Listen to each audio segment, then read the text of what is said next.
So చాలామంది ఆగిపోయేది ఈయన్నే. చాలామంది beginners mistake చేసేది ఇక్కడనే. ఎందుకంటే వాళ్ళు జిమ్ స్టార్ట్ చేయంగానే నేను ఏం డైట్ చేయాలా, ఏది తినాలా, ఏం తినొద్దు, ఆడనే సగం మంది ఆగిపోతారు. సో ఇప్పుడు చూసుకుంటే డిఫరెంట్ పీపుల్కి డిఫరెంట్ డిఫరెంట్ గోల్స్ ఉంటాయి. ఇప్పుడు జిమ్ స్టార్ట్ చేయకముందే జిమ్ స్టార్ట్ చేస్తే నేను స్వీట్లు తినడం మానేయాలా, సమోసాలు తినడం మానేయాలా, చాట్లు తినడం మానేసేయాలా అని అనుకొని సగం మంది అక్కడే ఆపేస్తారు. అర్థమైందా? సో అక్కడి నుంచి స్టార్ట్ కూడా చేయరు. So people have different goals. ప్రతి ఒక్కరికి డిఫరెంట్ డిఫరెంట్ గోల్స్ ఉన్నాయి.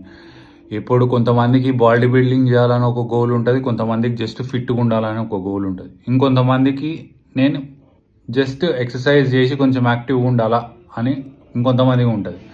వాళ్ళకైతే మీకు ఇష్టం వచ్చింది తినొచ్చు, ఇష్టం వచ్చింది ఏమైనా చేసుకోవచ్చు, కాకపోతే ఏదో ఒక ఎక్సర్సైజ్ చేయండి అట్లీస్ట్ జస్ట్ యాక్టివ్గా ఉండడానికి, కొంచెం మంచిగా ఉండడానికి.